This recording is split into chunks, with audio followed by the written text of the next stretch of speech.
Hey guys, it's Rich, and I know I was going to wait until I was completely finished with this book. However, I am not able to finish this book out of pure rage. As a Christo-Pagan, this hurt my soul. It's Christian Wicca, the Trinitarian Tradition by Nancy Chandler Pittman. It actually hurt to read this. As a lot of you know, I am a historian at heart. I absolutely love history. I've built a business around historical items. Nancy Chandler Pittman completely slaps history in the face. Seriously. I'm going to give this book the most honest review I can. I've already done one take where it was very angry because it hurt me so much. And now I'm going to give the nice version. And that's what you guys are going to hear. The other one was just me ranting. For about the first 9 to 10 pages of this book, she sets her agenda as being angry at the Christian church, at the patriarchy, and what it has become, which I agree. However, if you're trying to get people to read your book, probably in the first 10 pages you shouldn't run through the mud what most people that are reading your book actually held true to for the longest time. Not a good start. Let me tell you guys, I put this book down for about 2 months because I couldn't deal with the first 10 pages. But whenever I got to page 34, that's whenever I really started to see what Nancy Chandler Pittman actually had to say about her reasoning behind writing this book, other than her pure hatred for what the church is today. And she writes, "It is the distortion of Christ's teachings and the misuse of the power of organized Christianity that bothers most modern pagans." I actually agree with this phrase. This book has come about because it bothers eclectic Christians as well. So basically, what she's saying is her whole reason for writing this book is because it bothered people and she was going to profit off of it. Yeah. Not good grounds to write a spiritual, uplifting book that is supposed to be bridging gaps between Christianity and Wicca, or paganism in general.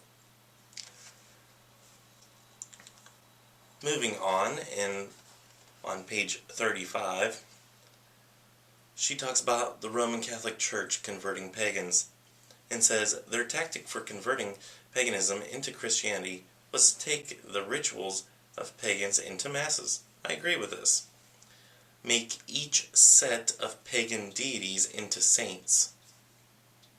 Okay, you're going to take all of the deities of paganism and canonize them? No, they did not do that with all of the deities, or each set of deities from paganism. No, they did not. They took certain ones, certainly. Saint Bridget is one of them. And we're going to talk about her in a second, because she's fascinating. Page 36, and I'm not going to read the whole stinking book to you guys, or even excerpts from the entire stinking book. This is probably the last excerpt that I'm really going to read to you. And if you hear that, that's a plane taking off. And this excerpt is the one that I love the most. She talks about Christianity and holidays within the Christian church and the Sabbaths. She writes, "The Roman Catholic Church Christianized the pagan holiday of Yule into Christmas. I agree. I'm not jaded after all.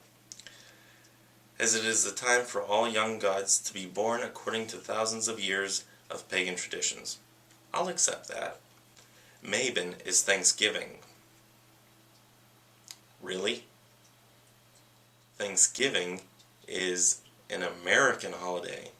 America wasn't even around whenever the Roman Catholic Church was switching all of the holidays to coincide with the Sabbaths. Nice try, though. Not only that, Thanksgiving is nowhere even close to Mabon. Oh, Star is Easter. I'll accept that. Samhain is Halloween. I'll accept that. But it's a little deeper than what she says here. And Imbolc is Candlemas. I accept that. Or Groundhog's Day. Really? Groundhog's Day started in 1886. Nice try. Not even close. And Imbolc, yes, is part of Candlemas, which is the Christianized version of Imbolc. However, on February 1st is St. Bridget's feast day, and February 2nd is usually Imbolc. So, yes, they did coincide, and St. Bridget is one of the few deities that was actually canonized in order to be more accommodating to the pagans. She was a very beloved woman. She was the goddess of sacred wells, poetry, smithery, fire. She was very beloved. So, yes, she does coincide with Candlemas. However, Groundhog's Day, you're way off. She continues in this book to have somebody perform a ritual to find their goddess, which is a good thing, don't get me wrong, but this is before she ever tells anybody what the ritual is, or what a ritual is, how to ground and center, says about anointing candles, never describes what anointing a candle entails. She talks about the Book of Light, never explains it until the next chapter. She doesn't explain casting quarters, or quadrants as she calls them in here, or watchtowers, or whatever you want to call them. She never explains energy concepts. She calls the Book of Shadows and Light, which she says is the historical name of it. I've not seen that in my research, and from the only thing that I saw in my research is that Gerald Gardner coined that phrase around 1949 whenever he saw it in a magazine. So, yeah. And that's documented by Doreen Valiente, so you might want to do a little bit more research in your book there, Nancy Chandler Pittman, because your historical inaccuracies angers me to my very core. Not only that, let's get a little further into this, guys. In the back of most reputable books, you see not only a nice little glossary, which I'll give her, she does have, but after the glossary, she has, there's the end of the glossary, and there's about the author. Okay? Now, I'll show you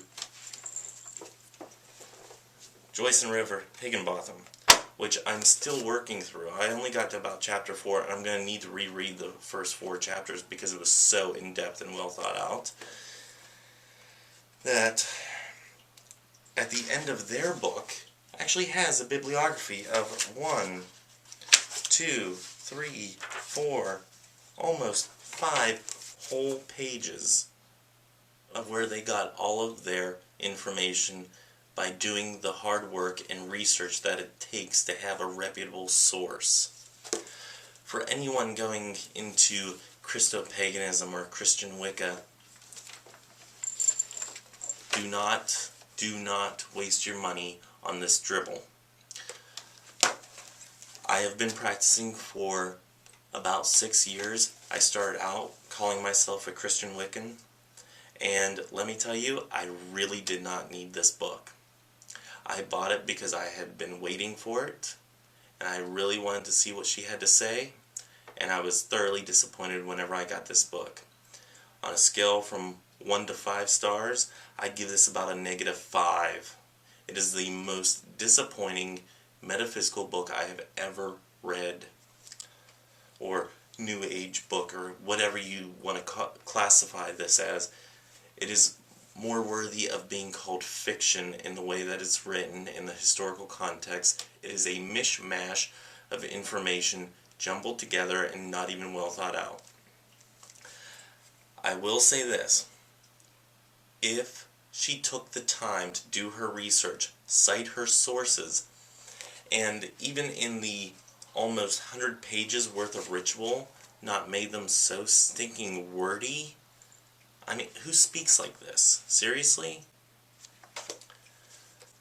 I've been to Catholic masses, they don't even speak in this archaic of a language.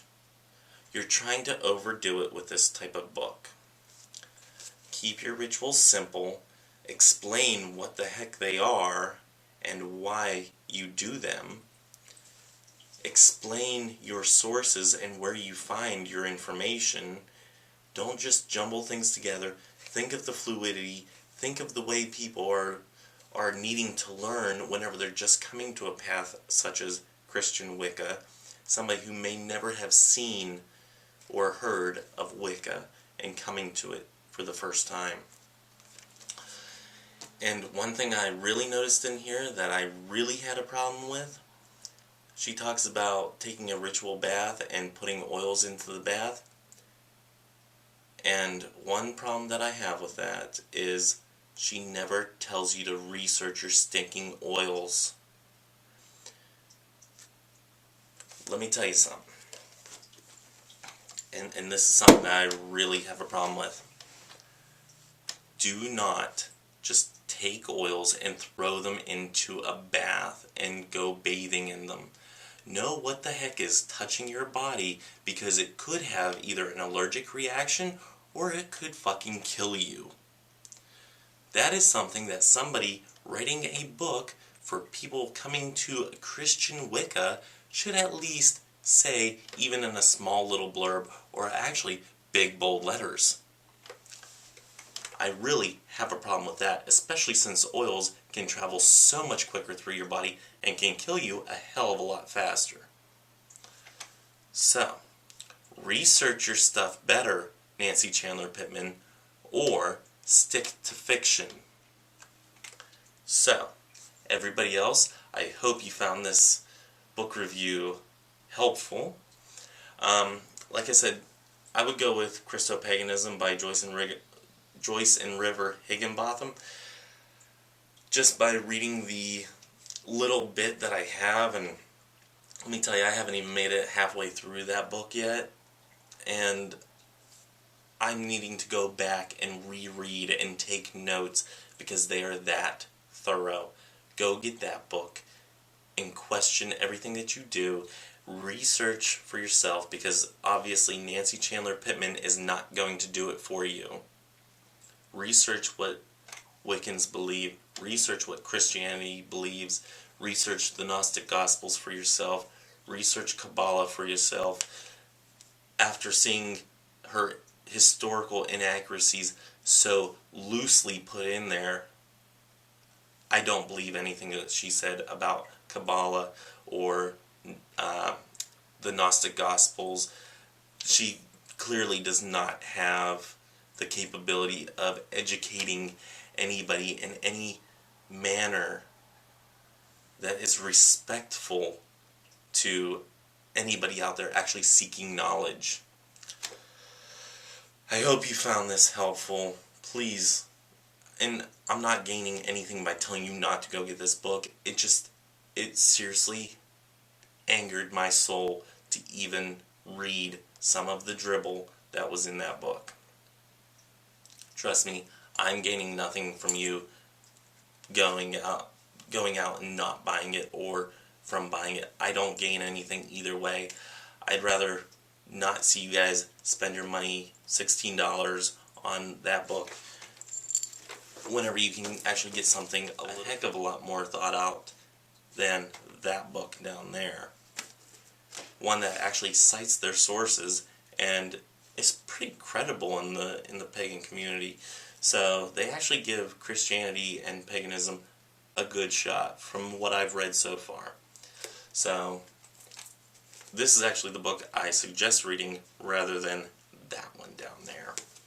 So until next time, and I will be doing a full review on this whenever I get through it, and I have very high hopes for this because it does come highly recommended from multiple people. So I'm actually really looking forward to getting into this book. So until next time, may you have love, hugs, and ladybugs. Bye-bye.